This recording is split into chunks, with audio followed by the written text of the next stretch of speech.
During today's lesson, we are going to dig a bit deeper specifically on how to live a flourishing life. Let's begin by asking the question, what is flourishing? Dr. Seligman initiated the development of positive psychology by questioning whether thriving involves more than merely alleviating misery. Relatedly, in her theory of achievement, Dr. Duckworth emphasizes that effort and grit must be sustained over time in order to develop one's skills and then maintained over time to lead to actual meaningful accomplishments. And this highlights the importance of enhancing our well-being to flourish. And key considerations for flourishing include understanding your actual PERMA scores, and we discussed this earlier, identifying what brings you happiness, whether that's utilizing your skills or enjoying life's pleasures, or finding meaning in your efforts, or all three, or a combination. And finally, pursuing your unique purpose in life. By actively developing relevant skills, staying engaged, and operating in a state of flow, you can achieve the meaningful goals that you set for your life. And this is flourishing. Increasing our PERMA scores is critical to flourishing. In order to improve our PERMA scores, there are three important assessments that will help us with our flourishing. And these include the PERMA assessment, the PERMA meter assessment, and the approach to happiness assessment. All of these can be found at authentichappiness.org in the questionnaire tab. We've been there before in past lessons, and we can find these assessments there as well.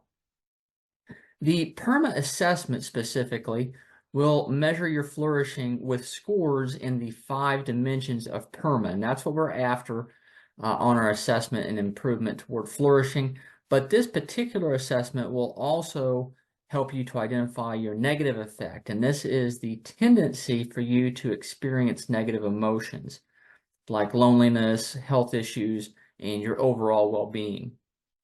Similarly, but in the other direction, the PERMA meter assessment also measures your PERMA scores, but it also gives you an overall measure of your positive emotions. So you can take both of these, or if you would like, you can take just one. And again, we're particularly after the PERMA score, so you're aware of what your score is in each area of your well-being. But taken together, you can look at your negative effect and your positive emotion scores as well. So they're good individually as well. You can take them both. And finally, the approach to happiness assessment. This helps you to measure and understand the importance that you particularly place on either pleasure or utilizing your skills and strengths or finding fulfillment or meaning in your effort, and how each of these contribute to your particular satisfaction with your life.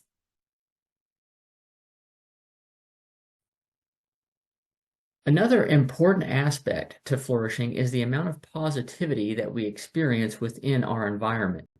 This has been studied in what is called the Lasada ratio. The Lasada ratio, also known as the positivity ratio, measures the balance between positive and negative emotions that we experience in our lives. It is the sum of positivity divided by negativity. Now, we need to have some growth, so we have to have some negativity and negative feedback in our lives. We have to have some failure in our lives. These are certainly important for success and for flourishing. So we are shooting or aiming for a ratio between 3 and 6.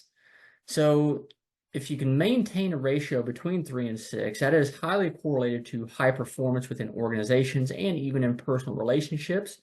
While personal relationships may need a slightly higher Lasada ratio than organizations, we, in either case, do not want to exceed a very high ratio of around 11 or more. In which case, if you're experiencing that high of a ratio, you're likely to not be getting enough negative feedback in order to grow. You're getting too complacent. In order to enhance your Lasada ratio, consider the following options. First, we can laugh. Engaging in activities that make you laugh helps to contribute to positive emotions.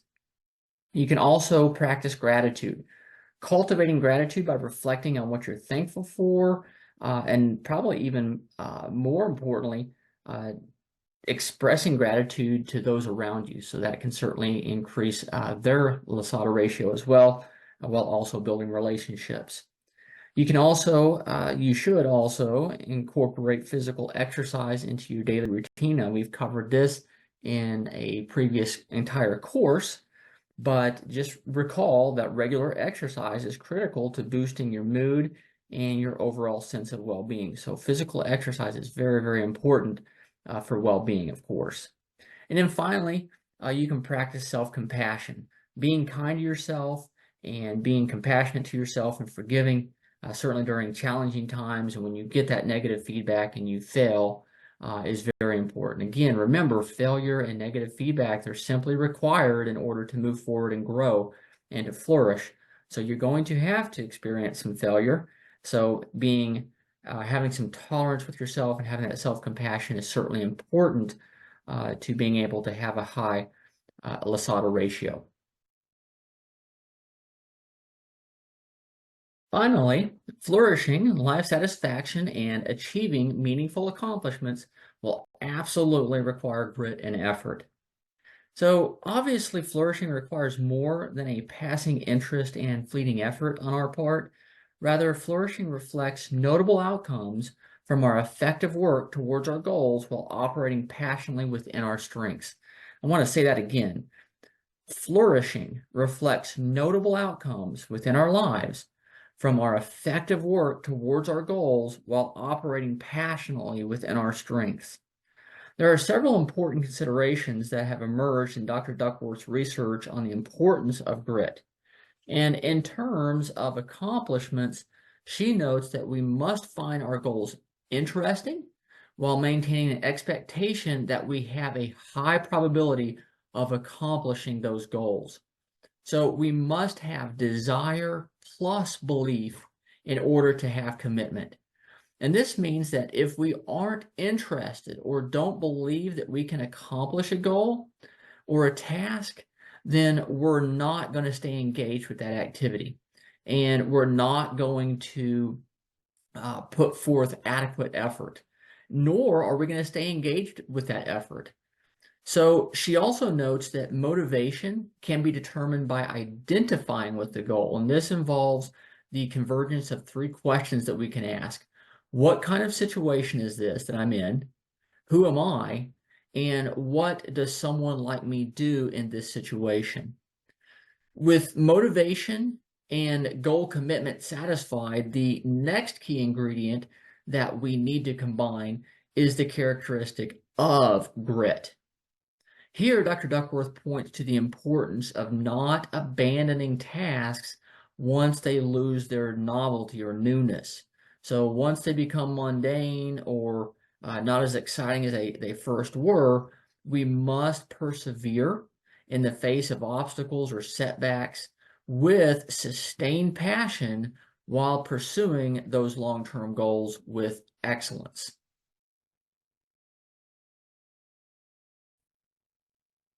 To conclude, flourishing requires us to be aware and improve our PERMA emotions. By improving our positive emotions and our strengths, we can improve our talents into skills. And if we maintain motivation and sustain commitment with our skills, then we can flourish and make meaningful contributions with our lives. And certainly that is what flourishing is about. It's a sense of well-being while also making meaningful contributions with our lives. So for our action items this week, we need to take the approach to happiness assessment, and then you can either take one or both of the PERMA assessment or the PERMA meter assessment scores. And particularly, we're going to be searching for what is or what are our PERMA scores at this current time, and which ones might we want to improve. So I'd like to kind of iterate something on happiness. And so when you take the happiness assessment, there's three areas that you will be scored on for what you find meaningful in your sense of happiness. And that is pleasure, it's operating in your skills like we discussed before, and it's finding meaning in your effort. But what I think is very empowering and liberating is just the realization that you don't have to have everything that you see other people have in order to be happy. So you don't have to have a lot of money. You don't have to buy a lot of things and go to a lot of different places. And there may be something particular that you're looking forward to, a certain experience or something you're saving up for, and that's fine. But when you're done with this, the second action item is to reflect on your approach to happiness and see if you can make adjustments and find a better sense of well-being and balance in your life without having to pursue pleasure nearly as much as maybe we have in the past. And again, that's very liberating with your efforts and the amount of resources that you have available to yourself. And then finally, reflect on your PERMA scores and connect them with your purpose statement. So you're going to connect your approach to happiness and your PERMA strengths to your purpose statement and make whatever adjustments you find necessary. All right, again, thank you so much. I hope you enjoyed today's lesson. And remember, you are shaping your future one habit at a time.